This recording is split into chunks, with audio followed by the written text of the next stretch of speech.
Bonjour à tous. Bonjour à tous. Welcome to the Apéro Talk.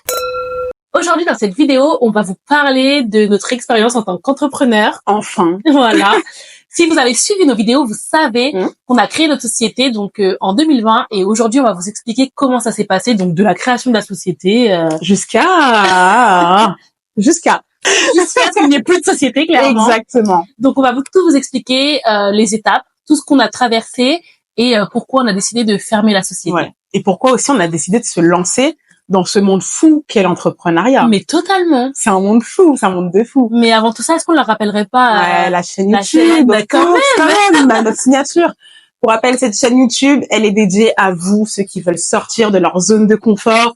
On vous parle investissement, on vous parle entrepreneuriat, on vous fait notre retour d'expérience, enfin le nôtre en tant qu'entrepreneur. Et on invitera même des invités qui vous donneront du coup leurs tips sur leur expertise ou leur retour eux-mêmes d'expérience. Totalement.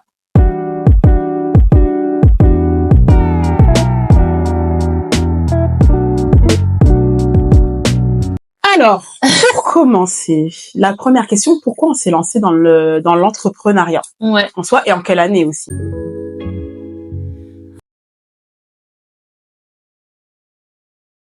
Alors déjà, Véro et moi, on s'est rencontrés en école de commerce. Ouais. C'était en quelle année ça? 2017, je crois. J'ai pas envie de m'en rappeler. ça date de ouf. En fait, on s'est rencontrés en master, donc on était toutes les deux en master, donc en école de commerce. Ouais.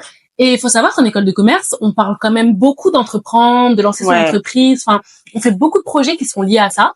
Et c'est en plus l'école de commerce. Franchement, ouais. Pour faire son réseau, même pour changer un peu de mood. Parce que moi, je me suis toujours dit, je vais faire mes études, je vais prendre mon CDI.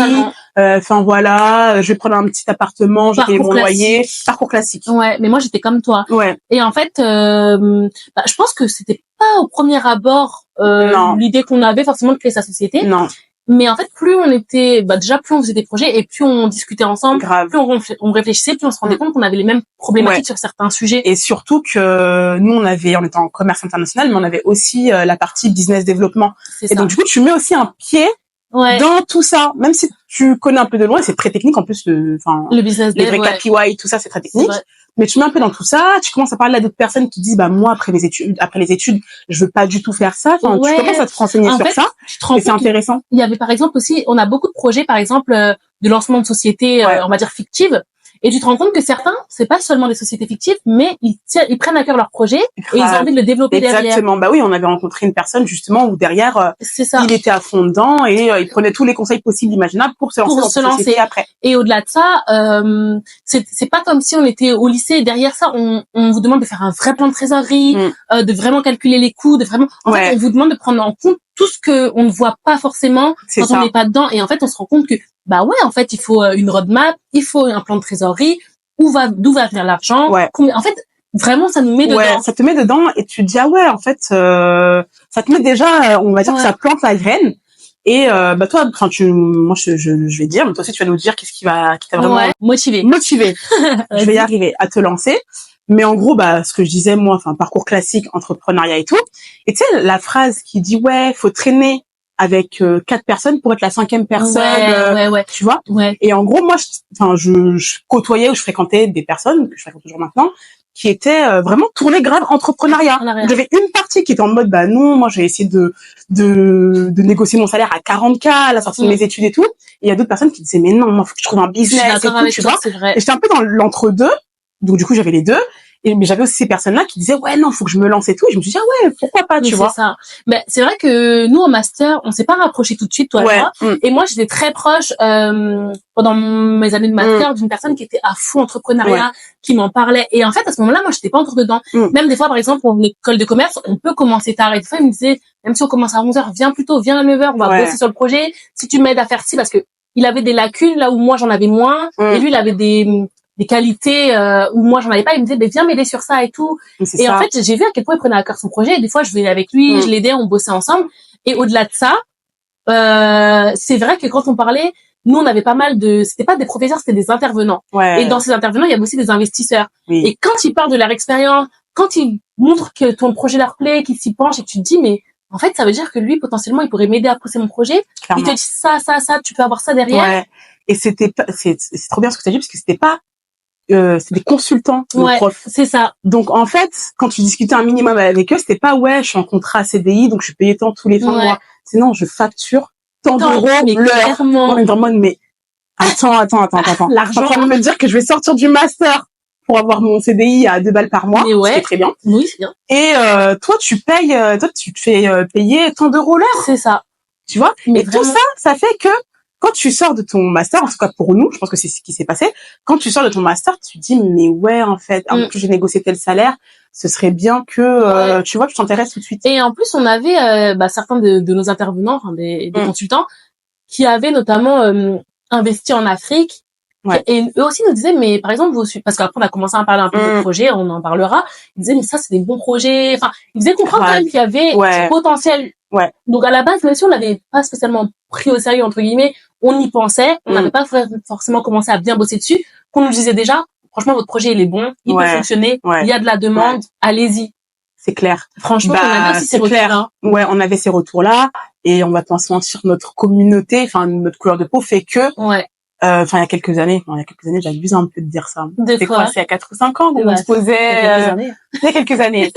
On était dans des problématiques où vraiment on avait envie de lancer des business. On a toujours envie, pour nous, en fait, pour la femme noire. Et en fait, c'était des sujets qui n'étaient pas forcément abordés par les grosses boîtes. Ouais, je suis d'accord. Comme ça. Donc, forcément, tes profs ou quoi, tu disais, mais en fait, allez-y, tu vois. Allez-y. Ouais. Donc voilà, ça c'est vraiment, donc là on vous explique notre rencontre, comment on a commencé à s'intéresser à l'entrepreneuriat, comment ça s'est passé, comment on s'est rapproché par rapport à ça, et après pourquoi on a choisi en fait d'aller sur le e-commerce.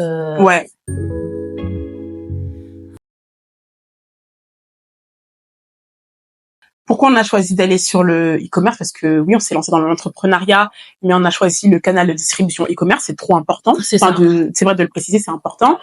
Et aussi par où on a commencé. Parce que déjà, comme vous voyez, si vous êtes comme nous, consommateurs de vidéos, c'est quelle idée, je vais commencer par quoi comme idée, par quoi comme produit, comment je peux faire pour avoir des fonds. On s'est cherché un peu, hein. Ouais, on s'est cherché quand même. Et l'information, faut aller la trouver, les gars. En 2019, on commençait à réfléchir à quoi lancer, pour qui, pourquoi. En 2020, il y a eu le confinement. Et en fait, pour ceux qui étaient à fond dans l'entrepreneuriat en 2020, tout le monde sait que c'était, pour certains, le moment de faire du profit de ouf, parce que surtout en e-commerce, personne ne pouvait sortir, donc c'était le moment d'acheter sur Internet, de commander sur Internet. Mais nous, donc, pour revenir un peu en arrière, on a commencé en 2019 à se poser sur qu'est-ce qu'on allait faire. Donc nous, on a mis en place, on a fait, comme tout débutant, le business plan. Mais qu'est-ce que c'est qu'un business plan? C'est ça. En fait, on a commencé à créer notre business plan. C'est-à-dire que c'est comme un petit peu la bible de votre entreprise. C'est-à-dire que dedans, tout est détaillé. Vous expliquez ce que vous allez lancer, pourquoi vous allez le lancer, quand est-ce que vous allez le lancer, combien vous allez mettre dedans, combien ça va vous rapporter, où, comment, pourquoi. En fait, vraiment, le business plan, il résume tout. Il y a même vraiment la projection sur l'avenir, donc dans 3 ans, dans 5 ans, dans 10 ans, où on sera ma société. Vraiment, en fait, le business plan explique tout. Et c'est vrai qu'un business plan, c'est chiant à mettre en place. Franchement, nous, c'est pas simple. C'est pas simple à mettre en place, mais en vrai, c'est indispensable. Avec du recul, c'est parce que en fait, un business plan, c'est bien plus que le document à présenter à la banque ou le document, à présenter aux potentiels investisseurs. Ton business plan, c'est aussi tes objectifs et ta visualisation. Mais en fait, c'est une ligne conductrice, clairement. C'est ta ligne conductrice. Donc c'est pourquoi j'ai fait ce produit-là? Est-ce que c'est un produit matériel ou est-ce que c'est un service? Pour qui je l'ai fait? C'est qui ma cible? C'est ça. À quel prix je vais le mettre? Pour savoir quel prix, combien je l'achète. Il y a plein de trucs à prendre en compte. Et ta vision, comme tu l'as dit tout à l'heure, ça va être sur plusieurs années. Donc, qu'est-ce que je veux faire ensuite? Maintenant que j'ai lancé mon produit, c'est quoi mon objectif de développement? Combien je vais devoir investir de ma poche? Est-ce que j'aurai besoin d'investisseurs externes? Est-ce que j'aurai besoin de lever de fonds? Donc, pas tout de suite forcément, mais tout ça, c'est des trucs qu'il faut prévoir. Nous, on a eu la chance, c'est qu'on venait de sortir, on venait d'avoir notre diplôme, donc on a pu un peu montrer à nos anciens professeurs entre guillemets notre business plan pour qu'ils nous donnent un avis dessus, nous dire ce qui manque, ce qui va bien, nous aider pour certains calculs aussi. C'est ça. Ça veut dire que cette idée qui vous est venue, elle est arrivée en même temps que vous avez pris votre CDI ou même avant ça? Bien avant. En fait, bien avant votre CDI. En fait, Véronique et moi, en tant que femmes noires, on a rencontré plusieurs problématiques similaires. En fait, on était intéressé par la cosmétique, On était intéressé par la cosmétique, donc on savait pas forcément si on voulait se lancer sur les cheveux comme on l'a fait, sur la peau, parce que toi t'avais eu aussi des bonnes idées, notamment pour les la skincare peau. Et tout. Moi j'avais eu aussi une autre idée de business, mais rien à voir en fait. Enfin, si toujours dans l'esthétique, mais pas forcément pour les femmes noires. Enfin voilà, on a un petit peu croisé nos idées et on s'est dit en fait c'est le moment de se lancer. Enfin.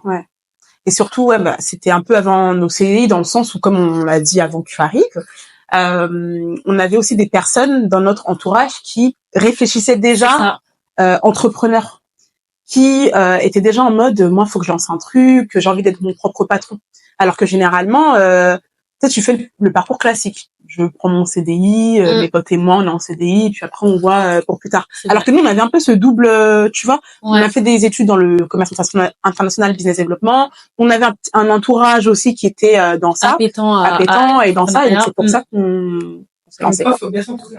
Mais en vrai, c'est vrai, parce que moi, peut-être que si j'avais pas fait une école de commerce, peut-être que si j'étais pas tombée sur les mêmes personnes, peut-être qu'aujourd'hui, j'aurais jamais entrepris, peut-être même que j'aurais jamais investi. Enfin, moi, moi, j'ai jamais pensé, et à un moment, je sais pas, tu te dis, mais ça fait tilt, en fait, ça fait tilt. Et même quand tu rentres en CDI, parce que tu réfléchis déjà avant, mais c'est pas trop comment le mettre en place.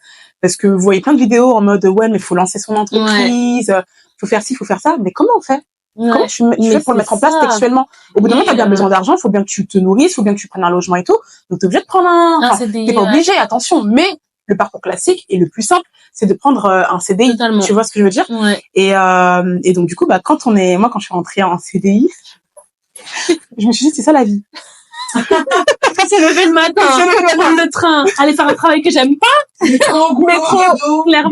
Métro, boulot, dodo, 5 semaines de congé. Et encore, je suis dans un secteur qui me permet d'avoir un peu plus de congé. Tu vois?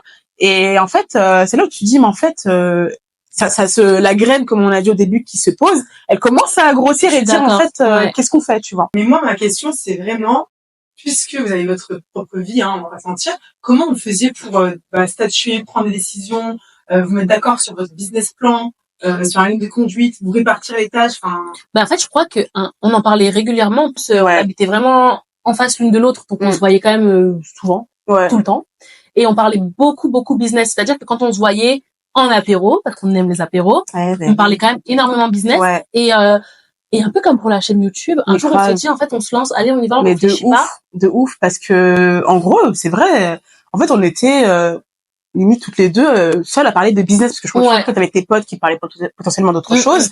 En fait, on est tout en mode business, mais et tout, comment on fait? Et donc, c'est à ce moment-là, on s'est dit, mais en fait, on est bêtes, pourquoi on se tente? Vous êtes trouvés sur ce créneau-là, voilà, c'est ça. On avait les mêmes façons de penser, on avait globalement envie de lancer la même chose. On avait de l'épargne, on pouvait investir dans un projet.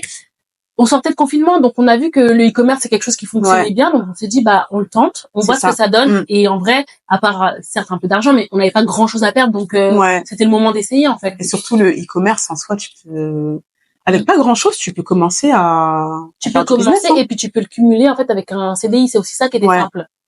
Moi, je trouve ça vraiment audacieux, la démarche de se penser à deux, parce que c'est vrai que des fois, on dit que le business avec les amis, le business avec la famille, j'avoue, c'est vrai. C'est audacieux, franchement. C'est vrai. C'est audacieux, mais en même temps que c'est rassurant. Tu sais, peut-être que seul, on n'aurait pas eu on n'aurait peut-être pas autant tenté sur autant de choses différentes à plusieurs reprises. Et en fait, être à deux, des fois, ça rassure, on se rassure l'une et l'autre, et du coup, on se dit on retente.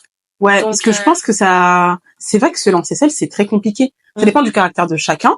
Ça dépend aussi de l'envie de chacun. Quand tu te lances seul, déjà, moi, je trouve que t'es hyper courageux. Ouais, franchement, t'es hyper courageux. Tu sautes dans la cage, tout mais seul. Totalement. Et on va pas se mentir qu'aussi, à deux, ça diminue le risque. Parce qu'en fait, pour le même nombre, par exemple, de produits, un exemple, vous êtes deux. Donc, forcément, Et c'est vrai qu'investir avec sa famille ou investir avec ses amis, tu peux dire, putain, s'il y a un problème d'argent, c'est pas recommandé.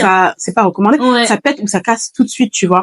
Mais je pense que nous, ce qui nous a sauvés aussi, c'est qu'on a été clair dès le début. On s'est fait confiance aussi. On construit les statuts, c'est comme ça, à la virgule près. Tac, tac, à la virgule près. Pour la répartition des tâches, écoute, toi, fais ça si t'aimes bien faire ça, moi, je fais ça si j'aime bien faire ça, tu vois. Donc, c'était ça, et En fait, on s'est tout de suite bien entendu, et pourtant, quand tu regardes bien l'école de commerce, même sur les projets, comme on parlait juste avant, on n'était pas forcément ensemble à chaque fois. Non. Moi, souvent, j'avais mon groupe, toi, t'avais ton groupe. On bossait pas forcément ensemble en cours. Quand on était à l'école, on bossait pas forcément ensemble. On traînait déjà ensemble, mais en cours, on faisait pas forcément les projets ensemble. Et pourtant, quand tu regardes derrière, on s'est tout de suite entendu malgré tout pour la création de la société. On s'est mis d'accord direct en termes d'argent, de temps, de répartition, d'investissement. On s'est mis OK sur les jours sur lesquels on bossait. Enfin. Ok, donc in fine, ce qu'il faut faire, c'est vraiment être d'accord dès le début et tout poser dès le début. En fait, voilà, faut pas avoir de tabou. Faut dire comment on visualise la chose. Faut que la personne en face dise aussi comment elle visualise la chose. Faut vraiment se mettre en accord dès le début pour voir si ça va matcher, en fait. En tout cas, si vous lancez à 2 dans le business, il faut que vous soyez d'accord sur absolument tout. Combien on va mettre d'argent ensemble? Est-ce qu'on a les mêmes objectifs? Est-ce qu'on a la même visualisation? Parce que si t'as pas déjà, ne serait-ce que ces 3 points-là en commun, c'est sûr qu'à un moment donné, ça va jamais fonctionner. Ça va fonctionner. La boîte, elle va pas aller loin. Si toi, ton objectif, c'est de se faire des petits sous comme ça, tranquille, et avoir un revenu complémentaire, mais que derrière, ton pote, son objectif, c'est de faire tourner la boîte, de faire beaucoup d'argent et limite d'en vivre, vous allez pas, sur la charge de travail, vous allez pas avancer au même rythme. Après, et donc, forcément, ça va créer de la frustration. Tout dépend de comment les personnes ont décidé de répartir. Si par exemple, il y en a un qui dit moi je veux bien prendre 80% de la société, mais bien sûr, je mets 80% de mon temps, toi tu prends que 20%, tu mets 20% de ton temps, ça peut aussi fonctionner. Bien sûr, et c'est pour ça que ça faut le dire. Ça faut le dire dès le début. Faut le dire dès le début, comme ça évite de créer certains trucs. Et vous, dans votre cas, ça s'est passé comment? Au niveau de la répartition, On est parti sur du 50-50, hein. On est parti sur du 50-50. Après, sur un statut, on peut pas mettre vraiment 50-50, donc ça a été du 49-51. Mais globalement, c'était la même chose. On est parti sur du 50-50. Et c'est bien aussi de choisir, chacun son domaine de compétence. C'est ça. Donc voilà. Et ensuite, on va vous expliquer plus ou pas, voilà, on va vous expliquer les étapes de comment on a fait, par quoi on est passé, comment ça s'est passé. Trop bien.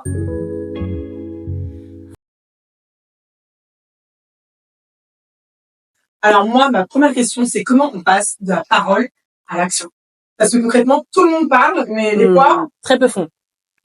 C'est vrai, franchement, c'est une très bonne question. Surtout quand il s'agit de se lancer, très peu font. C'est vrai, hein. Nous-mêmes, je trouve qu'on a mis du temps parce qu'au final, on est resté quand même longtemps sur le business plan. Donc certes, c'est très important, mais on est peut-être resté un peu vraiment longtemps dessus parce que de 2019 jusqu'à mi-2020, au final. Grave. Parce qu'en plus, t'as raison, parce que sur ton business plan, t'as envie que tout soit parfait. Tu te dis, mais je peux pas lancer tant que j'ai pas cette information-là. Non, mais là, il faut qu'on réécrive ça. Non, mais est-ce que c'est la bonne cible? C'est ça. Au bout d'un moment, faut y aller. Sauf qu'au bout d'un moment, il faut y aller. Il faut se lancer. C'est ça. Et en fait, un jour, mais si je me souviens bien, en plus, ce jour-là, on était toutes les deux au travail et en fait, on a commencé à discuter ensemble. On s'est dit, bon, vas-y, viens, on s'est dit, vas-y, viens, on crée. On a le business plan. En fait, c'était quoi? Il faut déposer les statuts, s'inscrire au registre des commerces. Nous, comment on a commencé, on a bossé à fond sur le business plan, sur ce qu'on voulait faire. Enfin bref, on est déjà revenu sur ça.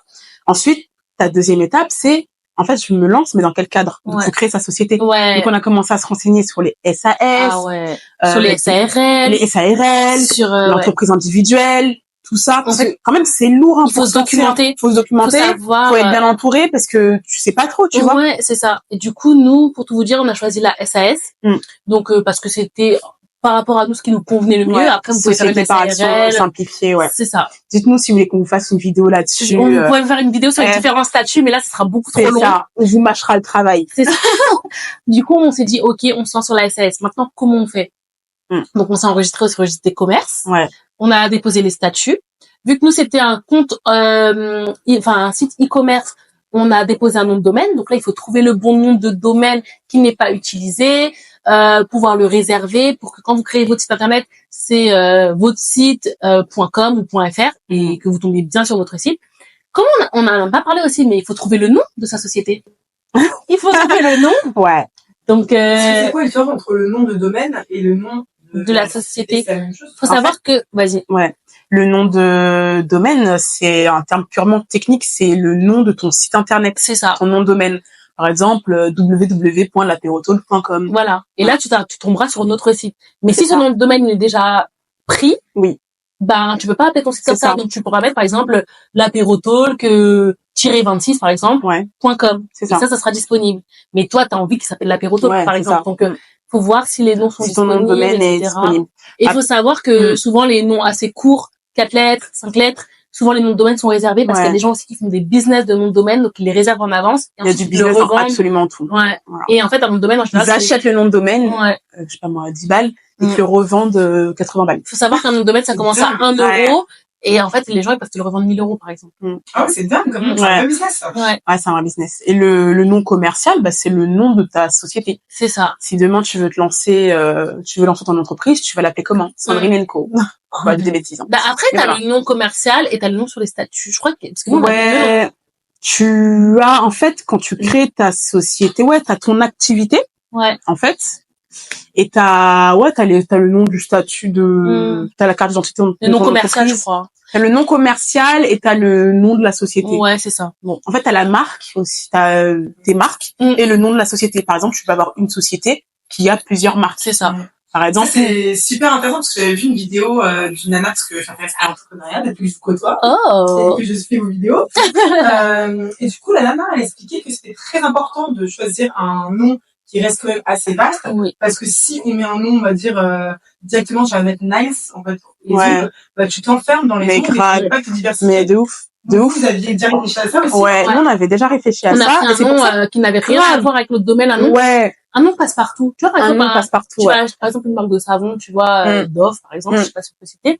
C'est un nom passe-partout. Tu dis pas, ah, mais Dove, c'est un savon. Maintenant, tu te le dis parce que c'est lié à ça, mais ça veut pas dire savon. Nous, c'est un peu le même style. On a choisi un nom simple, ce qui pourrait aller à ça. C'est ça. Et tu sais qu'au-dessus de Dove, t'as l'enseigne au-dessus. Voilà. On s'est déjà dit, bon, voilà, tu peux te diversifier dans ta marque. Après, normalement, tu gardes le même secteur d'activité. Mais effectivement, comme tu dis, si je me lance dans les ongles, je vais pas mettre forcément nails derrière parce que si ça se trouve après je vais faire les cils. Par exemple, nous, autant mettre un nom plus large. Nous, on s'est lancé dans la beauté, comme vous le savez, sur les produits capillaires, etc. Enfin, ou vous le savez pas. Et on s'est refusé à mettre beauty, beauté, non. Enfin, on voulait avoir quelque chose de plus large. Voilà. Et comment vous avez pensé ça? Vous êtes renseigné? Vous avez eu, voilà, c'est vraiment vos cours à l'école qui ont fait ça parce que je suis impressionnée. Ah non, on a flashé sur un nom. En fait, le truc, c'est que on voulait faire plein de choses. Oui. On voulait faire plein de choses. Ça, en fait. On voulait faire plein de choses pour la femme noire. Voilà. En vrai, c'est la vraie histoire. Donc, on voulait faire plein d'activités. On s'est dit, bon, de toute façon, on fait un nom et au pire, on fera plusieurs marques. Ouais, on était partis carrément qu'on ferait une holding. Mais nous, on voyait loin. Ouais. Non, il faut voir loin, faut se visualiser loin. Et du coup, voilà, on s'est mis d'accord sur le nom. On a apprécié. Après, il faut savoir qu'il faut quand même, entre guillemets, trouver une histoire au nom de sa société. Ouais. Donc, il faut savoir expliquer pourquoi vous choisissez ce nom-là. Ouais. Enfin, voilà. Ça correspondrait plus à l'étape de vendre sa société, voilà, le storytelling. C'est ça. Nous vendre, nous, tu vois. Mais effectivement, quand tu commences à te lancer dans l'entrepreneuriat, c'est quelle sera mon idée, mon business plan, mes statuts d'un point de vue administratif, c'est hyper important. Et ensuite, la création de ton espace de vente, e-commerce pour nous, du coup, même physique. Est-ce que tu te souviens, parce que moi, comme ça, je pourrais plus dire, mais combien ça nous a coûté tout ça, juste l'enregistrement au registre des commerces, le nom de domaine, la création des statuts, pour donner une idée. Nous, en fait, vu que c'était tout dématérialisé, on a fait tout en ligne. On a tout fait en ligne. C'était moins de 1000 euros, je crois. Hein. Ouais. L'enregistrement en ligne, c'était sur un site spécialisé qui fait que ça. C'était, en plus, ils ont plein de partenariats ou autres avec des banques, donc c'était top. Je crois que c'était 800 euros, un truc comme ça, pour s'enregistrer, pour qu'ils te donnent ton cabis, tout le tralala. Ensuite, tu avais l'achat du nom de domaine. C'était pas super cher parce que du coup, nous, on avait un nom qui était disponible. Donc, on a dû le payer 14 euros, un truc comme ça. Et ensuite, t'as tout le reste qui se met en place. Après, là où ça peut coûter cher, et nous on a fait la décision de le faire nous-mêmes, c'est quand tu penses à la création de ton logo, la création de ton site internet, te créer en fait une espèce de charte graphique et une image de marque où tu peux le déléguer, parce qu'encore une fois il y a un business derrière tout. C'est clair. Il y a des personnes, eux, leur métier c'est être graphiste, c'est être je conçois ton image pour vendre ça, parce que toi tu peux être, je sais pas moi, tu peux faire les ongles, tu peux être un truc de ouf pour faire les ongles, tu peux être la meilleure, mais tu sais pas te vendre. Ouais, mais c'est ça. Hein. Tu sais pas te vendre. Et il y a des personnes, eux, c'est des très bons commerciaux. Ils vont savoir te vendre, ils vont dire t'inquiète. Et là, ça va péter, tu vois. Et donc nous, on a décidé de le faire nous-mêmes. On a fait un peu du maison. En plus, il y a des très bons sites aussi qui sont faits. Il y a des très bons sites qui sont faits. Donc on a fait un peu le logo nous-mêmes. Pareil pour la charte graphique, on s'est posé dessus, on l'a tout fait nous-mêmes. Après, il y a aussi notre master qui fait qu'aussi on s'est intéressé à ça, on savait déjà un peu comment faire, tu vois. Vous avez déjà la DA, la direction artistique de l'univers. Ouais. Mais c'est important d'avoir l'univers de sa marque pour pas s'éparpiller et pour rester dans ta visualisation, parce que quand tu t'éparpilles ou quand tu dis je vais faire ça parce que ça marche un peu mieux, ou je vais faire ça parce que ça marche un peu moins bien, et je pense pas que ce soit comme ça que ça fonctionne. C'est pas comme ça que ça fonctionne, mais ça fait partie des erreurs qu'on a faites aussi. Bien sûr, ça fait partie des erreurs qu'on a fait aussi, mais il faut vraiment, voilà, quand tu décides de te lancer dans un truc, faut vraiment pas que tu t'éparpilles, faut que tu, voilà. Donc là, bon, une fois qu'on a fait toute la partie administrative, en fait, on est très bien guidé quand même par les sites qui nous expliquent toutes les étapes à suivre. Donc, on s'inscrit au registre des commerces, etc. Et là, en fait, pour avoir son cabis, pour être officiellement une société, il faut faire un dépôt de capital. C'est fait. Donc là, ils ont souvent des partenariats, hein, vous connaissez les sites. Donc, ils nous proposent une banque en ligne, ils nous proposent des banques physiques, et c'est à nous de faire un choix. Oui.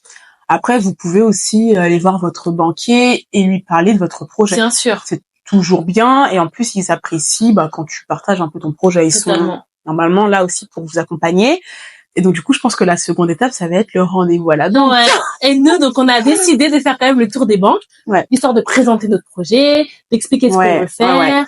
Quand tu prends ton rendez-vous à la banque et que tu veux lancer ta société pour, en fait, faut que tu dises, en fait, de quoi as-tu besoin? Est-ce que tu as besoin d'un financement, du coup, pour lancer ta société? Pour acheter ton stock, pour acheter ton matériel de manicure, bien sûr, pour acheter, je sais pas moi, des spots pour te lancer sur YouTube. Mais ça peut être aussi, j'ai pas besoin de financement, j'ai juste besoin d'un compte professionnel, puisque j'ai déjà lancé mon activité est en cours, j'ai déjà des clients, et c'est juste s'équiper et avoir un compte pro. Nous, première erreur, c'est que donc ça, on l'a très bien fait, on a pris les rendez-vous auprès des banques, on avait notre business plan. Maintenant, on voulait ouvrir un compte. On voulait un petit peu d'aide en termes de financement, très honnêtement, pour l'achat du matériel dans un premier temps. Et les banques n'étaient pas contre cette idée parce que ok, le projet est pas mal, l'idée du site e-commerce, ok, ça me va, le stock, je comprends. Maintenant, pourquoi vous voulez ce financement, combien vous avez besoin et à quoi ça va servir? Là, faut être prêt. Là, faut savoir répondre, parce que quand vous dites j'ai acheté du matériel, j'ai envie d'acheter du matériel, oui, mais pour combien? Combien, qu'est-ce que, en fait, la question que va te poser ton banquier, c'est quelle sera ta plus-value quand tu auras acheté ce matériel? Voilà. T'achètes un camion, je sais pas, t'es plombier, t'as déjà un camion, t'achètes un second camion, qu'est-ce que ça va t'apporter à toi, en tant que plombier? Si j'ai un deuxième camion, je peux embaucher une deuxième personne, je peux faire 2 fois plus de chantier. Donc là, je fais 100 000 €, demain, je pourrais faire 200 000 €. C'est ça. Ton banquier veut entendre ça. C'est ça.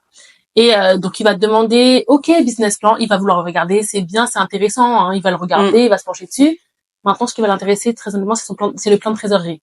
Il veut savoir comment vont fonctionner les comptes, qu'il va nous ouvrir, s'il nous prête de l'argent, comment ça va fonctionner, comment on va le rentabiliser, comment on va le rembourser. C'est ça. C'est ça qu'il veut savoir. Il veut, c'est clair, il veut savoir ça. Et honnêtement, n'hésitez pas à vendre aussi votre profil, parce qu'effectivement, le plan de trésorerie, c'est indispensable pour le banquier, mais il veut savoir si vous avez aussi un peu d'appétence sur le domaine.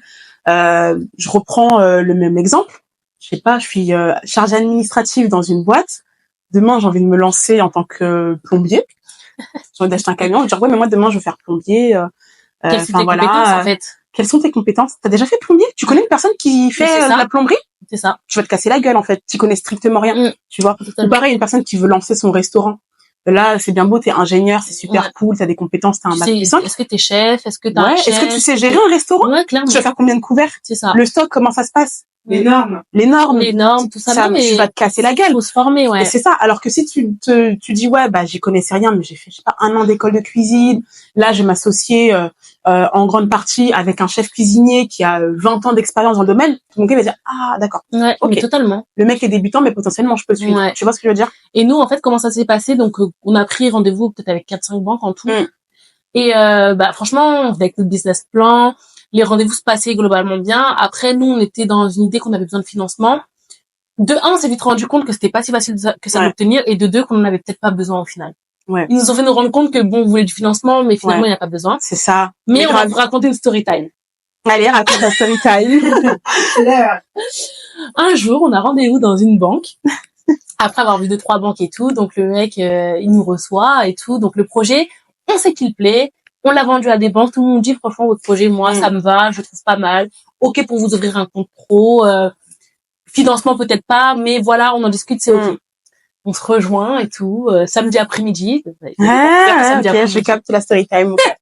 On arrive sûr de nous, on sort du travail parce que nous on travaille le samedi, on arrive et tout, sûr de nous, notre sac à main avec nous, rien dedans, à part sûrement notre clé de voiture. Et puis on arrive en rendez-vous banque, reçu par le directeur d'agence qui s'occupe des clients pro. Et il nous dit donc bonjour et tout, expliquez-nous un peu le projet. Donc là on explique le projet et tout, tac tac. Ah super, franchement super le projet et tout, vous avez votre business plan. Et là on se regarde dans les yeux. On avait oublié le business plan. Mais oublié. Donc là, le gars, il nous regarde, mais en fait, on a senti genre... ah là là, mais... Il nous a pas pris au sérieux. En fait, mais bien sûr, les gars, en fait, pas au sérieux. C'est votre projet et rendez compte que là, vous vendez... Enfin, vous avez besoin d'eux. Eux, ils ont besoin de comprendre votre projet. En fait, directement, faut montrer que vous êtes quelqu'un de sérieux. Faut venir avec... c'est la base. C'est clair. Et je pense que nous, on a trop pris la confiance parce qu'on avait que des bons retours. On avait des bons retours. Donc, nous, en fait, on est arrivé les mains dans les poches en mode, bon, ils vont encore nous dire oui, on va prendre le plus avantageux. Exactement. Ils vont encore nous dire oui, on va prendre le plus avantageux. Et encore une fois, on s'est laissé déborder. Enfin, tu vois. Alors que non, en fait, c'est jusqu'au bout, Et en fait, à partir du moment où on a dit qu'on n'avait pas les business plans, l'entretien a pris notre tournure. Le mec, on a vu qu'on ne prenait plus du tout au sérieux. Il a commencé à être très agréable. Il nous a pas fait il était super sympa, Mais ça y est, on a commencé à échanger. Mais même nous, on s'est senti comme pendant l'entretien. Enfin, à la minute où il a posé cette question-là, je crois qu'on s'est regardé, on s'est dit, mais... On vous l'envoie après. Non, mais ça y est, vous avez perdu la confiance du mec en face. Après, il a commencé à discuter avec nous, on a parlé vacances et tout. Donc, certes, l'entretien a duré 1 heure, mais il a servi à rien. Clairement. Donc, faites attention à ça, restez bien concentrés de A à Z. Même s'il y a des banques qui vous suivent, si vous prenez un rendez-vous en plus, il faut le faire sérieusement, il faut continuer. Mais même quand je pense qu'on a fait tout ça, on a lancé, du coup, on a les statuts, on a trouvé une banque, parce que finalement, on allait sur une des banques où on n'avait pas oublié le business plan. Et on s'est dit quoi? Putain, on va faire de l'argent. Notre produit, il est super. Notre site internet, il est incroyable. C'est sûr que notre produit va plaire. Comment on fait pour se répartir l'argent, Audrey? Non, mais comment? Mais attends, mais t'oublies. On sort de la banque, ils nous suivent, mais le compte est ouvert. On va fêter ça. Allez, viens, on se pose, on boit un verre, genre trop content. Alors que ça a été compliqué de ouf. Déjà pour faire nos premiers milliers d'euros, ça a pris genre 6 mois. Elle était bien notre conseillère, elle nous a dit vous pouvez m'envoyer votre site internet. Donc les gars, vraiment faites un truc carré, hein. Parce que si votre conseiller vous demande le site internet, c'est qu'il s'intéresse à votre projet. C'est toujours mieux de faire un truc carré parce que ton conseiller te suit, te fait confiance, et si tu veux qu'il continue à te faire confiance, franchement, autant être carré dès le début avec lui, quoi. Voilà. Bon, nous, le site, à ce moment-là, il était encore moyen. Enfin, parce que forcément, c'est le premier site que tu lances, donc. Nous, c'était moyen. Et comme on a dit, on voulait tout faire tout seul parce que pas d'argent, nos monnaies, vous connaissez. Ouais, nos monnaies. Mais là, on vous dit tout ça pour que vous compreniez les erreurs qu'on a fait et que vous reproduisiez pas les mêmes. Oui, clairement. Quand vous allez à un rendez-vous bancaire, vous connaissez votre projet par cœur, vous êtes incollable sur les questions, vous avez un plan de trésorerie, vous savez sur combien ça va vous rapporter en théorie et sur combien d'années, vous avez votre business plan. Si c'est sur internet, vous avez un site internet de prêt, voilà. Et vous savez pourquoi vous faites ça, parce que nous, par contre, on savait expliquer pourquoi on se lançait dedans. Connaissez votre projet sur le bout des doigts, c'est hyper important. Et pour tous les partenaires qui vont vous suivre et pour vous-même. Donc, après, on a pu faire le dépôt de capital. On a fait on a eu les cabis assez rapidement, hein. Oui, parce que du coup, dès que tu as fait ton dépôt de capital, après en fait, tout s'enchaîne hyper rapidement. Toute la partie administrative, quand c'est carré, ça s'enchaîne hyper rapidement. Ton rendez-vous à la banque, ça se passe bien. Là, tu arrives dans le vif du sujet où, c'est officiel, en fait, tu arrives dans le vif du sujet où, il faut que je lance mon canal de vente le plus rapidement possible. Quand j'ai lancé mon canal de vente, parce que nous, on a choisi l'e-commerce, parce qu'en tu peux avoir le e-commerce, tu peux avoir la vente physique, tu peux avoir la vente où je vends chez moi et les gens viennent, enfin, ça dépend de quel service tu proposes. Nous, on a choisi l'e-commerce. Donc, quand on a eu à faire tout ça, et qu'on a fait notre site internet, du coup, on a bossé, bien sûr, sur notre image de marque, sur le storytelling, sur le site internet. Je pense qu'il faut négliger aucun point du storytelling. Déjà, il faut négliger aucun point. Et comme on a dit dans la vidéo où on a fait le react un peu, il faut connaître son pourquoi. Parce que là, à partir du moment où on a eu tout ça, clairement, on vous explique tout pour que vous compreniez après pourquoi enfin, voilà. Et du coup, nous, on avait un projet carré en tête. Franchement, il était carré. Sauf qu'on s'est dit, pour lancer ce projet qui est totalement carré, on a besoin d'argent. Et là, c'est là qu'on a commencé à se rendre compte que pendant Confinement, l'e-commerce, ça fonctionnait bien, notamment le dropshipping, hein. C'est pas un gros mot, le dropshipping. Il y a aussi du très bon dropshipping. Nous, on s'est dit, OK, on se lance dans le dropshipping, ça va nous permettre de créer de la trésorerie. Et derrière, on aura de vrais projets qui vont exploser. Première erreur. Ne soyez pas motivé par l'argent. Soyez motivé par votre projet de base. Après, oui, c'est hyper important de connaître son pourquoi. C'est vrai, hein, le dropshipping, c'est pas un gros mot. Le dropshipping, ça fonctionne très bien. Et je suis sûre que même maintenant, croyez pas, le dropshipping, ça fonctionne encore très bien. Tu peux faire du e-commerce sans avoir un pourquoi, enfin pas sans avoir un pourquoi, mais sans te dire bon, je kiffe à mort le produit. Bien sûr. Si toi t'es hyper obstiné, que ton objectif c'est faire toujours plus de ventes, ça peut être super intéressant. Mais c'est vrai que quand c'est du long terme, t'es obligé d'avoir un pourquoi pour avoir une histoire forte. Et nous, je pense aussi, l'une des erreurs qu'on a fait, c'est de se dire notre produit il est incroyable, il y a de la demande, donc ça va se vendre. Tu vois? Mais c'est ça. Alors que il y a partout, on n'est pas les seuls. Il y a la concurrence partout. La problématique, t'es pas la seule à l'avoir eu. Et potentiellement, le site internet d'à côté, il est mieux fait que le tien. C'est ça. Donc, pourquoi j'irais acheter chez toi plutôt que chez lui? C'est ça. Vois. Et nous, je pense que c'est un élément qu'on a grave négligé. Et pareil, ce que tu disais dans la vidéo React, la dernière fois. Qui est sorti maintenant. Qui est sorti, c'est qu'on était là en mode non, mais on n'ose pas trop le dire et tout. Alors qu'en fait, sur le site internet, je pouvais pas savoir que c'était nous qui étions derrière, qui étions derrière. Et en gros, du coup, on poussait pas nous-mêmes le projet. Alors, ce qu'il faut faire, c'est se dire, voilà, moi, je suis Véronique, je suis la créatrice de tel truc. Pourquoi je l'ai créé? Mais parce que ça, les gars. Et nous, on est en mode juste, tenez, notre produit, il est incroyable. C'est ça. Et même quand, en fait, nous, je pense qu'on n'avait pas la bonne communication, que ce soit sur les réseaux ou sur Internet, alors qu'en face à face, quand on expliquait notre produit, quand on expliquait notre... Ouais, les gens, ils avaient des cœurs dans les yeux. On est allé on allait dans des salons où on a rencontré des chefs de très grosses entreprises que vous connaissez sûrement sur le capillaire, qui ont aimé notre produit, qui nous ont proposé de nous repartager, qui voulaient faire des partenariats avec nous. Et à ce moment-là, on était là en mode on n'est pas prête. Non, franchement, on n'est pas prête. Des fois, c'est bien de prendre son temps aussi, de faire les choses carrées, même si c'est commencer petit et d'être prête. Le truc, c'est que nous, comme à un moment, on était motivés par l'argent, ce qu'on a fait, c'est que sur notre projet, on est allé vite. On est allé vite pour que l'argent aille vite. Alors qu'en fait, ceux qui se sont appliqués dès le début et qui sont allés peut-être plus doucement et qui avaient... Parce qu'on a fait de l'argent. Hein. Au début, on a fait de l'argent assez vite. Mais ceux qui ont fait peut-être moins d'argent au début, ont fait peut-être quelque chose de plus qualitatif dans le temps, dans la durée, sur leur communication, sur leur packaging, sur leurs produits, sur le fait de se vendre, d'en parler. Alors que nous, on a fait de l'argent vite au final quand même, parce que on a communiqué, on va vous expliquer comment on a communiqué. Quand on en parlait, ça intéressait, mais nous, dans le fond, on n'était pas fiers parce qu'on savait que les packaging, il y avait mieux. On savait que il y avait plein de petits détails qui faisaient qu'on s'appliquer. Quand ça te tient à cœur, faut s'appliquer. Faut s'appliquer, quand c'est ton pourquoi, il faut que tu t'appliques, sinon ça va être compliqué de le faire durer sur la longueur.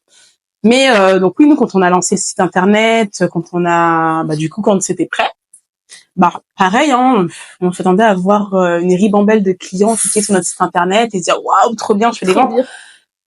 Il y avait un visiteur et c'était Audrey. Voilà. À des fois, on voyait il y a un visiteur sur le site. Non, mais c'est moi, je suis en fait, je pense que les entrepreneurs, ils vous disent pas c'est ça. Mais quand t'es là, t'es en train de faire des ventes, tu regardes tes chiffres. Tu vois, il y a 0, allez, il y a 2 personnes. Ah, des fois, t'envoies à ton associé. Putain, il y a 3 visiteurs. Moi, faire une vente. La vente, elle arrive jamais. Il y a 3 visiteurs et c'est tout. Et c'est là où tu te poses la question de comment je vais faire pour vendre.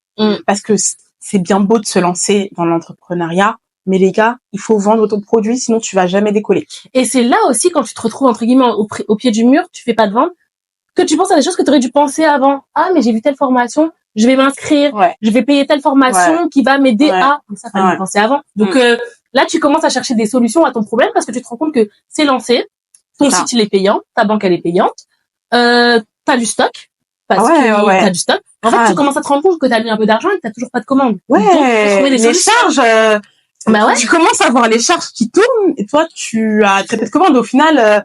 tu commences à le dépôt de capital que tu as mis sur le compte, il commence à diminuer, en fait. Donc, il faut que tu fasses quelque chose et vite. Et pour vendre, vous avez plusieurs solutions, hein. Enfin, vous avez le business, des réseaux, enfin, avec les influenceuses, vous avez Facebook Ads, Google Ads, on a tout tenté. C'est ça. Vous avez, le bouche à oreille, prospecter, enfin, il y a plein de choses, Nous, on a j'aime bien pas revenir mal de sur ça, choses. parce que, Oui. pour le coup, moi, j'apprends beaucoup de choses à travers cette vidéo, donc merci les filles. Mais, moi, j'étais pas au courant de tout ça, en fait. Donc, quand tu parles de bouche à oreille, en fait, je suis vraiment étonnée d'apprendre à travers cette vidéo que vous aviez autant confiance en vous sur ce projet. Enfin, les idées, elles sont superbes. La manière dont vous avez fait les choses, mais je trouve que vous n'avez pas du tout communiqué. On n'a pas Mais c'est ce qu'on dit, on n'a pas du tout communiqué. Mais quand je parle de communiquer, on parle pas de réseau, je parle même au niveau de votre entourage. Ouais. En fait, moi, pour rappel, je suis la petite sœur de Déo, je ne suis pas au courant. En fait, ce qui s'est passé, c'est qu'on a beaucoup communiqué sur Facebook Ads, Google Ads. Ceux qui étaient là en 2020, vous savez pas que c'était nous, mais vous avez vu nos pubs passer dans les stories Insta, vous avez vu nos pubs passer sur Insta. Et en fait, par contre, à nos proches, on n'en parlait pas. On n'a rien dit. Bah, tu connaissais pas mal de nos projets, Sandrine. Bah, non, en fait, moi, je vous explique à ce moment-là, tous les soirs, parce que au tout début, tu étais encore à la maison. Donc, Véronique s'enfermait en bureau, travaillait. C'est vrai. Mais tous les soirs, hein. Ouais. Et moi, j'étais dans le bureau, je comprenais rien, je refermais la porte. Ouais, non, c'est vrai. C'est vrai que tous les soirs, Elle travaillait j'étais à fond, ouais.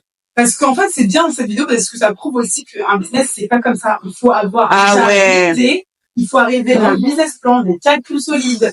Je pense que en fait, c'est une quantité de travail il y a tellement incroyable. de choses auxquelles penser, on s'en rend pas compte. C'est incroyable. Et ouais, en fait, c'est une palette qui est riche de plein de choses, mais tu sais que nous non plus, avant de faire tout ça, on se rendait pas compte, hein.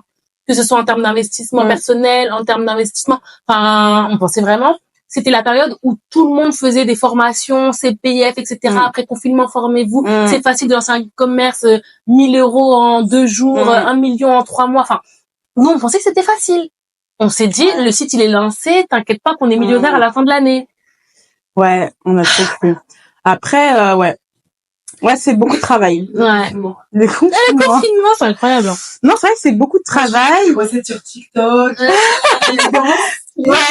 Mais moi, en fait, ça m'a fait péter un câble quand, parce que je réfléchissais depuis longtemps à des business et tout. Et en fait, quand il y a eu le confinement, il y a eu aussi une vague de négativité. En mode, putain, il y a plus de taf, c'est mort, les restaurants ferment, c'est la crise. Putain, il y a plus de taf. Et en fait, en regardant des vidéos encore une fois, en t'entourant ou en écoutant des personnes qui réussissent, tu te rends compte que certaines personnes se sont dit, mais ça va pas ou quoi? C'est une aubaine. C'est une aubaine, c'est une opportunité. Et c'est pendant les crises que les riches deviennent encore plus riches. Et moi, je suis en mode, quoi? Attendez! Je me suis aussi! Mais non, on s'y est mis trop tard, en fait. On s'y est mis trop tard, mais même, et moi, j'étais en mode, mais attends, je vais arrêter de penser négativement. Mais oui. Et ouais, en fait, il y a des gens qui font de l'argent. Je trouve qu'à un moment, et notamment pendant la période de notre société, Véronique et moi, on était franchement dans une spirale négative. Tout ce qu'on faisait, on avait toujours l'impression que c'était pas assez. Alors après, je pense qu'il y a beaucoup d'entrepreneurs qui sont pareils. Tout ce qu'on faisait, c'était jamais assez. On a fait 15 ventes aujourd'hui, alors qu'on en avait fait 17 hier, franchement. On a lancé 6, ça marche pas comme tout. En fait, tout ce qu'on faisait de bien. On n'avait pas le bon mindset, je te le dis. Tout ce qu'on faisait de bien. On n'avait pas le bon, parce que c'était de l'auto-sabotage. Ouais. Je suis désolée. Faut poser les termes. On n'avait pas déjà, on communique absolument pas. Vous gardez tout pour vous. Tu gardes tout pour toi. On fait des produits de qualité qu'on ne porte pas. Les gens nous font des bons retours. On communique pas dessus. Enfin, tu travailles avec acharnement comme ça. Tu dis, ouais, mais c'est pas assez. Mais t'as quand même travaillé avec acharnement. Spirale négative. Mais je pense honnêtement que beaucoup d'entrepreneurs sont pareils parce que quand tu es déjà dans cette démarche, tu veux toujours plus. Toujours plus. Et nous, en fait, on voulait tout le temps plus. Ouais. On ne se satisfaisait jamais de ce qu'on avait et tombait pas dans ça. Le petit positif que vous avez, cultivez-le. Franchement, utilisez-le parce que c'est trop important le positif attire le positif. Nous, on était dans une spirale négative et c'est ce qui a fait aussi que la société n'a pas fonctionné au final, en vrai. C'est ça. Et oui, et surtout, pour revenir un peu au début, parce qu'on dit les erreurs qu'on a fait, pour éviter de faire justement cette erreur-là, je répète, votre visualisation, c'est important. Porter votre projet, c'est important. Le porter, l'assumer, être derrière ça, parce que sinon, c'est ça. Voilà quoi. Donc voilà. Alors après tout ça, on vous a donné toutes les étapes, comment on a fait, comment on a créé le business plan. Enfin, franchement, c'était une période où il fallait travailler de manière acharnée. On est resté concentré, on a bossé, on a lancé le site. Les premières ventes ont commencé, parce que ça y est, on a communiqué, via les réseaux, etc. Les premières ventes ont commencé à se faire, à se réaliser. Et là, on a été, nous, contactés par une influenceuse qui a dit, j'adore votre produit. En gros, j'aurais bien fait de la publicité dessus gratuitement. C'est comme ça s'est passé. Une influenceuse qui venait de l'outre-mer. Donc même pas sur Paris. Là, on s'est dit, wow, elle adore le produit. Elle propose de nous faire une publicité gratuitement. Donc, on s'est rendu compte que notre cible, elle n'était pas forcément en métropole, tout simplement. Elle n'était pas forcément ici. Qu'on avait de la cible un peu partout, donc on n'allait pas se fermer, qu'on allait s'ouvrir et communiquer sur le fait que nous, on livre en France, en Europe, dans les dom-toms, et que tous ceux qui sont intéressés par nos produits peuvent se faire livrer notre produit. Ouais, mais c'est surtout aussi quand on a commencé à se lancer, qu'on a commencé à faire des ventes sur notre produit, on s'est rendu compte que quand même il y avait genre 55% de nos ventes qui se situaient en outre-mer. Et ça nous a choqués. Et franchement, alors que nous à la base c'était pas du tout notre cible. Non. On était en mode non, c'est les Françaises de la métropole. Connaît, en fait, ouais. Enfin voilà. Et là on s'est rendu compte il y avait limite la moitié de notre clientèle qui se trouvait en outre-mer. Et donc, comme tu dis, il y a l'influenceuse qui a commencé à nous contacter et tout. Et on se dit, ah ouais, en fait, là-bas, il y a un vrai truc. C'est ça. Il y a un vrai truc à faire. Et donc, du coup, on a rebondi dessus. En fait, il y a une qui nous a contacté, puis une deuxième, puis une troisième. Et là, on s'est dit, ok, en fait, je pense que là-bas, elles ont vu un partenariat avec un produit qui a l'air pas mal, etc. Donc nous, on a accepté des partenariats à la condition on vous envoie un produit gratuitement. Il n'y a pas de rémunération parce qu'on peut pas se permettre. Et vous nous faites de la publicité. Et franchement, elles nous ont fait des contenus de qualité. Elles nous ont fait des contenus de qualité. Ouais. Et après, juste pour revenir sur les ventes, les ventes, elles se sont faites. Donc on a fait du chiffre d'affaires. Par contre, c'est bien beau de faire des ventes, mais comment tu les fais? Nous, on les a fait en investissant dans de la publicité. Donc tu te dis ouais trop bien, j'ai fait 10 000 euros, je sais pas moi en 3 semaines, mais derrière ça se trouve t'as je sais pas combien d'euros de publicité. Et nous on s'est rendu compte que notre budget publicité ça représentait 50% de notre chiffre d'affaires. 50% c'est énorme, c'est la moitié. C'est énorme. Sachant que vous dites bon ça va il vous reste la moitié, il vous reste 5 balles. Non, il ne reste rien du tout parce que derrière ça il faut payer le stock, il faut payer les envois parce que comme on vous a dit on livre aussi en outre-mer. Ouais. Ça coûte cher. Ouais. Il faut payer le stock, faut payer les envois, faut payer le packaging, C'est ça. Donc, faut payer les frais du site internet. C'est ça. Donc, au final, il te reste, faut payer la banque. Un peu moins de 30%. Quand t'as payé tout ça, il te reste un peu moins de 30%. Est-ce que tu dois réinvestir? Tu dois réinvestir pour acheter plus, déjà de 1, pour vendre plus, forcément, pour acheter plus. Ou même même ça se consomme parce que tu avais déjà investi avant. Mais bien sûr. Donc au final t'es en mode waouh, ok, j'ai capté. Tu vois, il y a tout ça aussi. Franchement, on a lancé en 2020, fin 2020. En décembre 2020, au moment du bilan, on était choqués de voir le chiffre d'affaires qu'on avait fait. Choqués, mais choqués, surprise dans le bon sens. On s'attendait pas à avoir fait autant. Et quand on a vu le chiffre d'affaires, on s'est dit mais il est passé où l'argent? Mais c'est ça, tu dis qu'est-ce qui s'est passé? En fait, tu relis tout ton tableau et tu dis, ah ouais, quand même, hein, on a mis un sacré budget là-dessus, tu vois. C'est ça. C'est vrai qu'on s'est dit, bon, notre produit, il est super bien, il est super cool et tout. Peut-être qu'on va réduire le budget de publicité et qu'on va essayer de faire autrement pour faire de la publicité, quoi. C'est ça. Donc, le budget com était plus important que le budget d'achat de matières premières, en fait. Ouais. Il représentait 50%. C'est énorme. En fait, nous, on était contents parce que, en une journée, vous avez fait 20 ventes, 30 ventes, 50 ventes, peu importe le prix. Mais quand tu fais 50 ventes, mais qu'au final, t'as payé 10 fois plus pour ta publicité, en fait, sur tes 50 ventes, tu touches rien, limite. Ouais. C'est ça. Sauf que du coup, ce qu'on a fait, donc on a eu les partenariats en outre-mer qui ont globalement bien fonctionné. Sauf que pour ici, on a réduit la publicité via Facebook, via Google, via les réseaux sociaux. Et qu'est-ce qui se passe? Tu réduis tes publicités, ça réduit tes ventes. T'as moins de visibilité. Alors que, franchement, même Facebook Ads, c'est un truc de fou. Comment ça t'apporte de ça t'apporte de la visibilité. Ça t'apporte des clics, hein. Les gens, ils cliquent quand c'est la bonne cible, les gens cliquent. Moi, je voyais parce que j'étais derrière les stats tout le temps. C'est pour ça que j'avais tout le temps le bureau fermé. C'est vrai que je regardais comme ça tout le temps. Et nous, même pour vous raconter, notre story time, parce qu'on a fait aussi de la communication. Enfin, on a aussi payé des influenceuses. J'allais en parler, ouais. Un abord. Les influenceuses, là.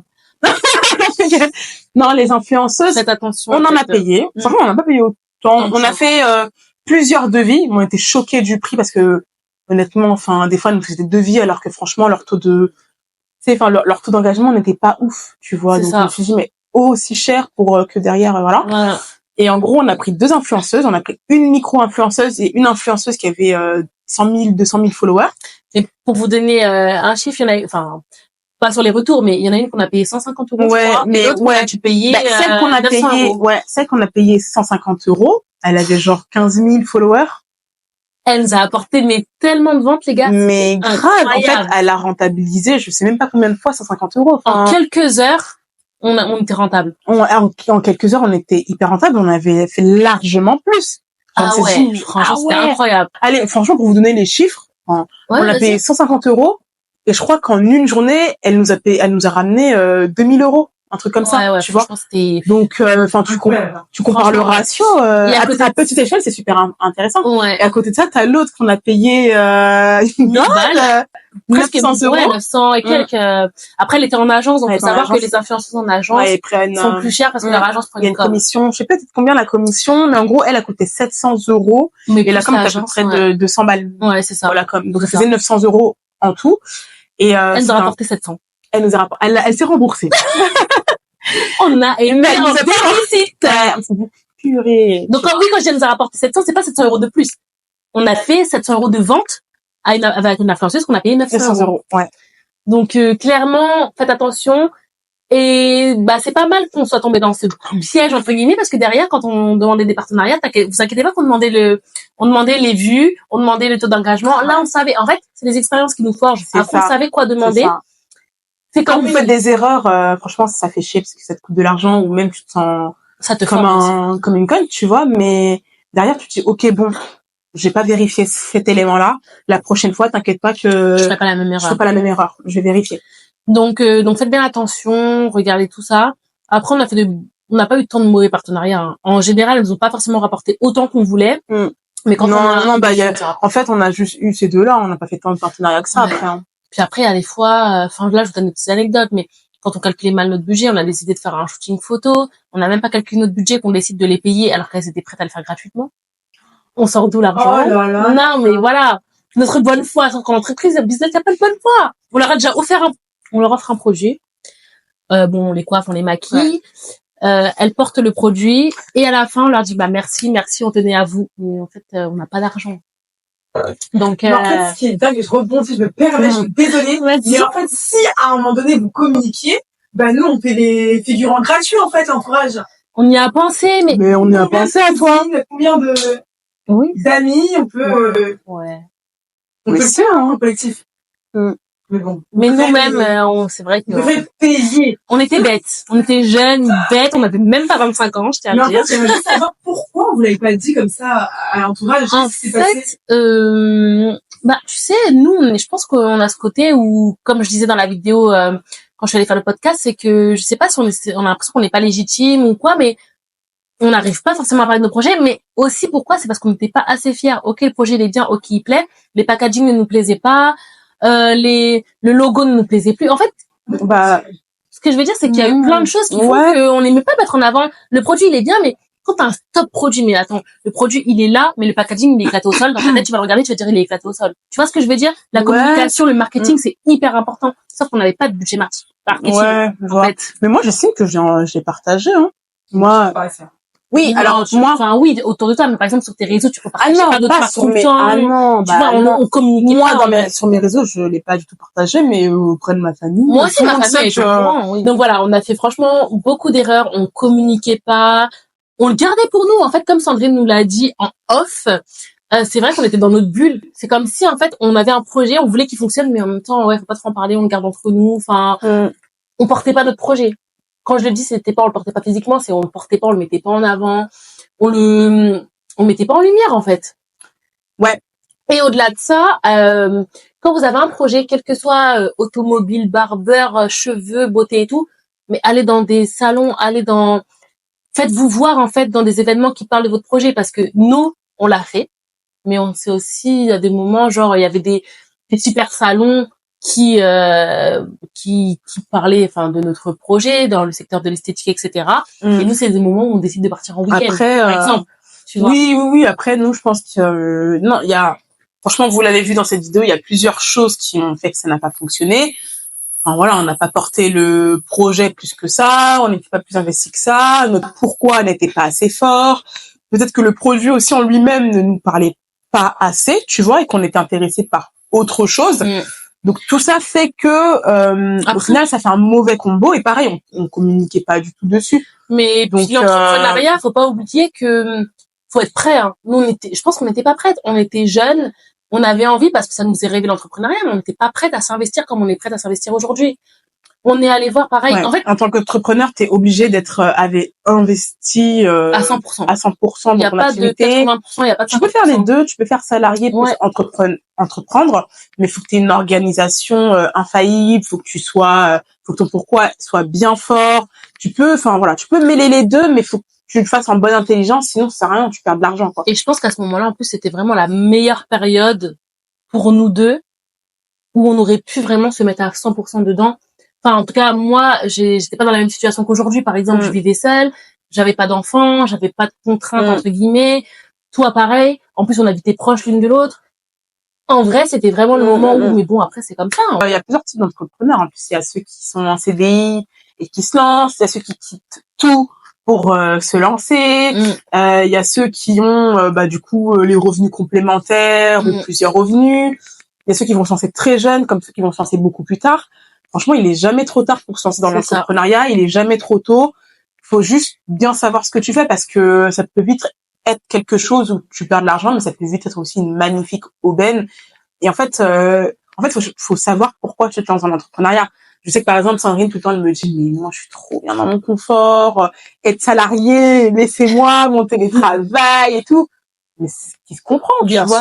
Surtout quand tu gagnes très bien en tant que salarié. Surtout quand tu gagnes très bien en tant que salarié, t'as une bonne équipe, t'es là, t'es chill, tu t'occupes pas de purée, j'ai pas fait ma comptabilité ou URSSAF ou tu t'occupes pas de tout ça ou combien de chiffre d'affaires je vais faire le mois suivant.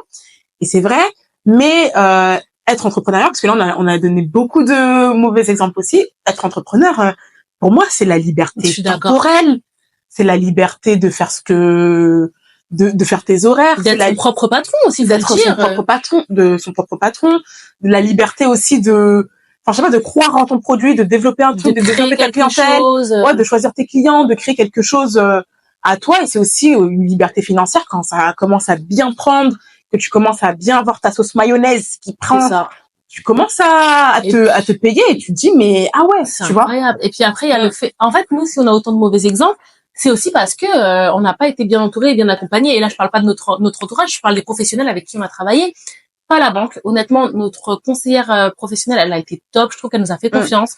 Elle nous a fait confiance pas plus qu'elle n'aurait dû, hein, parce qu'on a essayé d'être réglo, mais elle nous a vraiment dès le début dit je vous donne votre chance et octroyer des trucs qu'elle aurait pu ne pas nous octroyer tout simplement. Par contre, quand on est jeune, qu'on se lance, on a peu de moyens. Donc je dis pas qu'on n'avait pas d'épargne, mais forcément quand on investit, on peut pas se permettre de tout mettre. On essaie des fois d'aller au moins cher. Et le comptable, faut qu'on en parle. Franchement, c'est hyper important de choisir un bon comptable. Un bon comptable, c'est important. De choisir des bons prestataires, c'est hyper important. C'est hyper important parce que je vais remettre la faute sur personne, mais franchement, ça a été une galère. Il faut qu'on vous en parle parce que quitte à payer plus cher, parce qu'en fait, ce que vous allez gagner en économie mensuellement quand vous allez payer votre comptable, vous allez le réinvestir derrière parce qu'il y aura un problème, ou alors vous allez devoir payer quelque chose qu'elle ne vous avait pas prévu, donc il y a des pénalités, donc il y a ceci. Prenez un bon prestataire dès le début. Nous, on a trouvé un comptable en ligne. Un prestataire en ligne, franchement, sur le papier, c'était franchement tout beau, tout rose. Et en fait, dès que tu avais une question un peu technique que tu comprends pas, parce que quand tu es entrepreneur, forcément, tu as la comptabilité, t'as les impôts, toute la machinerie qui commence à se mettre en place et t'as besoin d'avoir des personnes qui connaissent les réponses à tes questions. Tu décroches le téléphone, tu dis oui, c'est quoi ça? Je ne sais pas, je me renseigne. Donc elle savait nous répondre à rien du tout. C'était même pas que des questions techniques et au-delà de ça, jamais joignable. En plus, il y a pas de bureau en physique. Si elle te répond pas un mail au téléphone, tant pis pour toi. T'as une question très importante parce que les impôts t'envoient des choses à payer avec des deadlines. Tu appelles en disant mais je comprends pas, comment ça se passe, c'est normal que je dois payer ça, c'est tous les combien de temps? T'as jamais de réponse. Elle-même ne savait pas. Franchement, c'était chaud, c'était vraiment chaud. Un moment, tu lui envoies des documents, tu fais tout dans les règles, tu te dis moi j'ai envie d'être carré, je veux rien devoir aux impôts, tout. Tu reçois une relance des impôts, nous n'avons jamais reçu vos déclarations, donc t'appelles la comptable. Ah mais il semblait l'avoir envoyé, mais il te semblait comment ça? Comment ça il semblait? Mais c'est ça, comment ça il semblait madame? Franchement, je te jure, incompétent. J'aime pas dire ça, mais là. Ah ouais, faut bien choisir, faut bien s'entourer. Ah mais surtout là, en fait, dans l'entrepreneuriat, tu peux être excellent vendeur, ton produit se vend bien. Si l'administratif et la comptabilité c'est zéro, tu coules. Tu coules. Mais clairement. Tu coules, c'est simple. Faut que t'aies quelque chose de carré derrière pour que ça tourne tout seul. Sinon, ça tournera pas. Sinon, et en plus, tu vas oublier de payer tes cotisations. Bien sûr. Tu vas dire, putain, merde, mes bénéfices. Mais vous l'avez pris dès le début, la comptable, ou c'est un cheminement qui s'est fait par la suite? Pas dès le début, mais on l'a pris assez vite quand même, parce qu'on a tout de suite su qu'on avait besoin d'une comptable. Donc, au tout début, on l'avait pas, mais ça n'a pas été pénalisant parce que bon, après, elle nous a elle nous a tout refait, Ça vous avez besoin de comptable. En fait, vous pensiez que vous n'étiez pas assez apte pour... mais c'est même pas ça, c'est que... Mais c'est trop dur, c'est un métier, la comptabilité. C'est un métier, vraiment. C'est-à-dire que... Waouh! En fait, on se rend pas compte quand tu lances une entreprise. En plus, nous, c'était même pas en auto-entrepreneur, c'était vraiment... auto-entrepreneur, t'as pas besoin de comptable. Ça peut aider. C'est beaucoup plus léger, donc tu peux te démerder un peu tout seul. Mais là, non, on est en entreprise, en société. Ouais, c'est différent. SAS, on est 2, les parts sont réparties, on a fait du chiffre d'affaires, faut le déclarer. Il y a le hors-taxe, il y a le TTC. Qu'est-ce qu'on déclare? Combien nous, on a eu dans notre poche? Alors nous, on a clairement, au final, pas eu de bénéfices, on a même eu des pertes, on a quand même dû payer l'impôt sur le bénéfice. Enfin, la comptable, elle a pas géré, franchement. Elle a pas géré. C'est vrai, parce que vous avez des questions qui sont... Mais normalement, t'as pas payé d'impôts. Elle a pas géré, nous, on a payé grave des impôts. On a payé grave des impôts. Quand on l'a relancé, elle disait, c'est comme ça, si la déclaration dit ça, c'est que c'est ça, mais non. Mais sauf que comment tu le justifies? C'est elle qui fait les déclarations pour toi. C'est elle qui gère tout. On lui a envoyé les relevés de compte, on a envoyé tout, mais... Je sais pas, peut-être qu'il y a eu un moment où on n'avait pas assez de charges par rapport à nos chiffres d'affaires aussi, Donc voilà, après, au moment, je sais pas si on en parle maintenant, mais après, au moment de fermer l'entreprise, c'est pareil, la comptable, elle a failli nous mettre dans la merde, en vrai. Elle a failli nous mettre dans la merde. Ouais, non, la comptabilité, c'est super important, Quand on a décidé d'arrêter, la société, donc j'appelle, je lui dis oui, vous souhaitez arrêter la société, donc elle nous donne plusieurs solutions, notamment vous pouvez mettre votre société en pause, vous pouvez mettre la en pause, ça on l'avait fait un moment. C'est ça, ou alors vous pouvez partir sur une liquidation judiciaire. Je dis nous on veut pas la mettre en sommeil, donc allez-y sur la liquidation judiciaire. Et donc du coup on part sur ça et c'est ça, rien à payer, vous inquiétez pas, tout va bien se passer. Et moi je me dis mais liquidation judiciaire c'est impossible. Moi j'ai des post-entrepreneurs, j'ai des parents entrepreneurs, liquidation judiciaire, je sais très bien que tu passes au tribunal de greffe, qu'on examine mot pour mot, enfin ligne après ligne, comment tu as géré ta société. Et en fait, si tu as mal géré ou si un truc qui s'est mal passé, tu peux être radié pendant 15 ans. Genre les deux noms fichés, pendant 15 ans, tu peux pas lancer une entreprise, tu vois. C'est une procédure qui est lourde, en fait. C'est une procédure qui est lourde, en fait. Surtout qui est impactante. Parce que toi, tu dis, je paye 0 pour la clôturer, mais en fait, derrière, tu peux pas réouvrir, en fait. Mais c'est ça. Et donc, du coup, je me suis dit, attends, c'est bizarre, j'ai déjà entendu ce terme. Je vais sur Google et mon ami. Je lis, je fais, mais ça va pas ou quoi? Enfin, c'est pas du tout le but, tu vois. Le but, c'est de fermer celle-ci et t'inquiète pas que après, si on doit lancer une autre, j'en lancerai une autre. Du coup, je rappelle, je dis, mais qu'est-ce que c'est que ça? Après, on me dit, ah non, mais vous voulez pas ça, du coup? Je fais, pas du tout, en fait. Est-ce qu'il y a une autre, oui, la dissolution. Madame, on en fout par là. Simplement. Tu vois? Elle dit, mais en gros, c'est payant, vous allez payer tant. Mais c'est pas grave, je paye la dissolution. Il y a pas de sujet. Donc là, en fait, elle allait prendre le risque que vous ne pouviez pas réouvrir le dossier. Ouais, pendant 15 ans, un truc comme ça. Après, je sais pas, je pense que c'est sous examen, ils vont aimer. Je pense pas qu'on aurait été interdit parce que soit la société, c'est juste qu'il y avait plus de chiffres, tu vois. On a totalement arrêté l'activité. On avait déjà fermé le site internet, on avait déjà tout fermé. Donc, c'est juste qu'on faisait plus de chiffres et qu'on en avait marre d'avoir des trucs tout le temps et tout. Et donc, du coup, Mais tu te rends compte que, par exemple, en fait, tu sais, un comptable, moi aussi, j'ai des entrepreneurs autour de moi, même dans ma famille. Même quand c'est un comptable physique, ils vont bien dire, faut le suivre, son comptable. Faut le suivre parce que sinon, il fait un peu au plus vite. Mais au-delà de ça, moi, je connaissais pas les histoires de liquidation judiciaire. Donc, quand le bureau m'a dit liquidation judiciaire gratuite et tout, moi, je dis, go, tu vois, on va pas remettre de l'argent. Si tu t'étais pas renseigné, moi ou d'autres personnes auraient pu tomber dans le piège, en fait. Tu sais pas, tu vois. Ta comptable, la personne que tu payes chaque mois, à qui t'accordes ta confiance pour gérer, en fait, ta société avec toi, te dit, tu peux te mettre en liquidation judiciaire. Toi, c'est pas ton métier. Grave. Tu peux lui faire confiance, c'est ça. Et en plus, après, elle t'envoie une liasse. Donc, moi, je lui dis, mais par contre, faut doucement. Elle t'envoie une liasse en mode, OK, on part sur la dissolution. Elle t'envoie toute une liasse. Quand même, toi, tu fais attention à la liasse. Tu commences à lire la liasse et tout. Et tu commences à voir des termes, boni, ou je sais pas trop quoi et tout. Je lui dis, OK, je vais l'appeler. Je vais dire, c'est quoi ça, tu vois? Je l'appelle. Je lui dis, mais c'est quoi ça? Je sais pas trop. Je vais me renseigner, je vous rappelle. Mais madame, c'est ton métier. C'est une catastrophe. Oh là là. C'était une catastrophe. Mais par elle, celle qui faisait je pense que c'est des trucs pré-remplis, tu sais, comme ça au travail. T'as juste à relire et à signer. Sauf que ça. moi, je relis vraiment et je signe vraiment. Il y a mon nom dessus, je crois que je vais signer. Surtout que on vous l'a pas dit, mais en gros, Véro, elle était présidente de la société. Moi, j'étais directrice générale. Ouais. Ça veut dire que toi, en tant que présidente, vraiment, ça aurait pu être très impactant mais pour toi, en fait. Mais c'est un truc de fou, tu vois. Plus que pour moi, en fait. Mais c'est ça.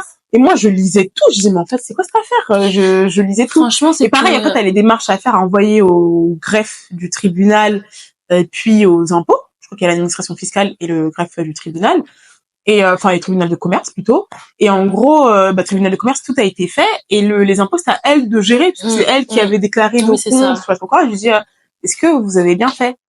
Après elle me dit oui, normalement j'ai bien fait. Il y a pas de normalement, madame. La société, là on parle de quoi là? La société elle était domiciliée chez moi, mais on fait l'adresse. À chaque fois je ressortais quand je venais voir Véro, on a reçu ça encore comme c'est pas fait, tu vois, des rappels, c'est ça. Et donc du coup j'appelle les impôts, je dis mais qu'est-ce qui se passe, qu'est-ce que je dois faire, ça marche pas et tout. Et donc du coup j'ai mis je sais pas combien de temps à la voir, elle me dit oui non mais c'est bon, elle m'envoie un screen écran, c'est bon, regardez, j'ai bien déclaré. Mais madame, en fait c'est le plus frustrant, c'est de te dire j'essaie de bien faire les choses pour pas avoir de soucis. Ok, il y a des moments où on n'a pas été carré sur tout, mais sur ça on se dit on va pas blaguer avec les impôts, on essaie d'être carré sur ça non. Et de voir qu'en fait derrière tu te retrouves potentiellement avec au final on n'a pas eu de soucis, tout s'est bien passé, mais que potentiellement tu peux te retrouver avec des difficultés à cause d'une tierce personne. Franchement, ça rend ouf. C'est un truc. Toujours courir derrière l'info, c'est pas. Franchement, c'est la charge de travail que vous aviez derrière, c'est pas possible. C'est ça, je me rappelle. Je l'ai appelé elle est née en janvier, la dame. Parce que je me rappelle.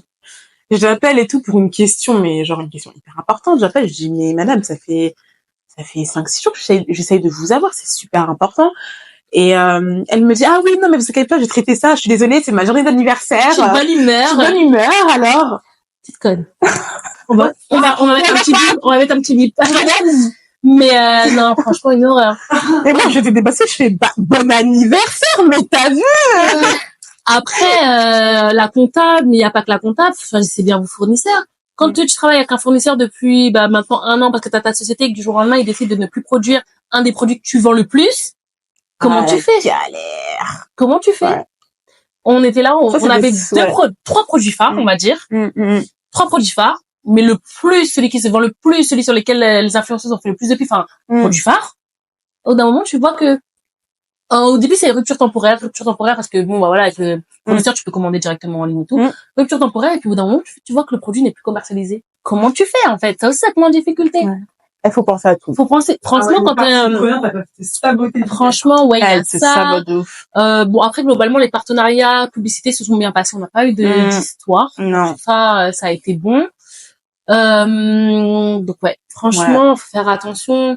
La vie d'entrepreneur, c'est pas facile. Et puis au-delà de ça, même quand vous êtes fatigué, quand vous êtes démotivé, ça peut arriver. Donc il y a des semaines où vous allez un peu moins bosser que d'autres, mais faut pas perdre le cap. Faut pas en fait partir du principe que bon, ça y est, je suis fatiguée tout. Non, en fait, t'as ton entreprise, il faut toujours bosser. Faut se remettre dedans, faut se remotiver.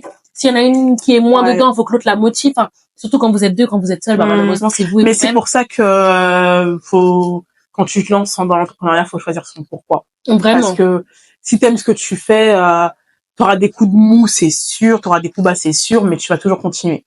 Alors que si t'es dans le doute, tu vas dire. Il y a un moment, on avait baissé les bras. Bah oui, parce que en fait, c'est un enchaînement de trucs qui font que ça n'a pas fonctionné. Et en plus, là où c'est bête, c'est qu'admettons, vous avez lancé votre entreprise, il y a un moment, vous baissez les bras parce que ça y est, en fait, vous êtes fatigué, vous faites plus assez d'argent, ou en tout cas moins qu'au début. Vous baissez les bras. Ok, le compte continue de tourner, le site continue de tourner, tout continue de tourner. Et quand vous dites, allez, on se remotive, faut rembourser. Enfin, pas rembourser, mais faut réinvestir des fonds que vous n'auriez peut-être pas réinvesti si vous aviez continué en fait à c'est un bébé, c'est un bébé. Faut le faire grandir en fait. Faut le faire grandir. Et quand vous en occupez pas, faut rattraper ce que vous n'avez pas fait pendant tant de temps. Donc voilà. Et puis le sérieux. Après, nous, on était globalement sérieux sur les délais. Je trouve.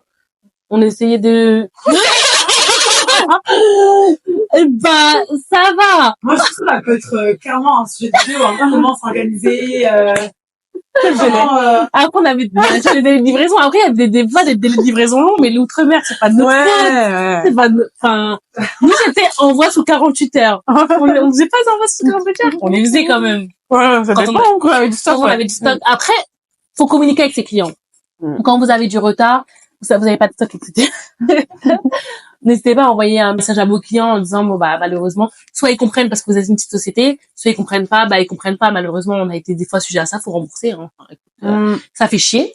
Parce que faut savoir que quand vous remboursez un client qui a payé TTC, vous perdez de l'argent parce que vous le remboursez à 100%, mais il y a toujours des commissions en fait de paiement parce que bref, il y a des commissions partout quand vous êtes entrepreneur. Donc quand vous recevez un paiement, si la personne a payé 40 €, vous recevez peut-être pas 40 € mais 38.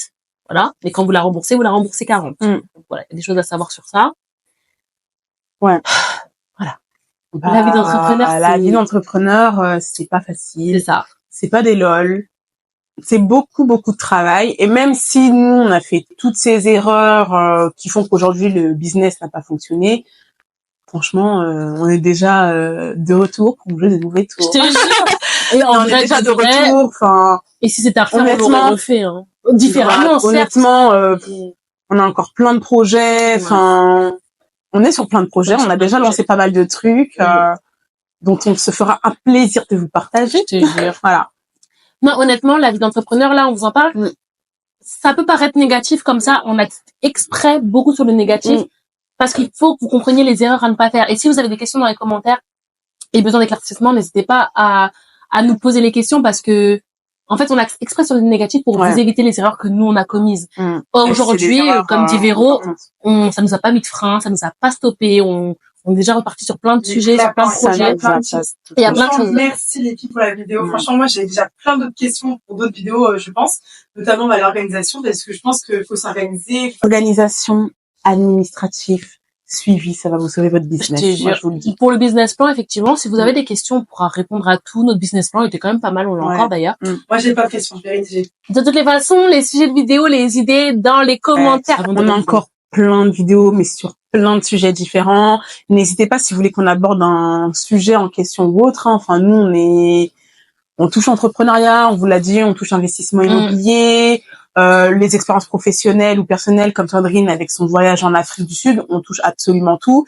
Et là, les prochaines vidéos risquent d'être très intéressantes. Elles risquent d'être super. Et si vous avez des questions aussi par rapport au fait que vous savez qu'on travaille toutes les deux en banque, donc quand il y a des sujets peut-être qui vous posent question, n'hésitez pas à nous les mettre dans les commentaires parce que nous, on garde tout pour les idées de vidéo en fait. Ouais.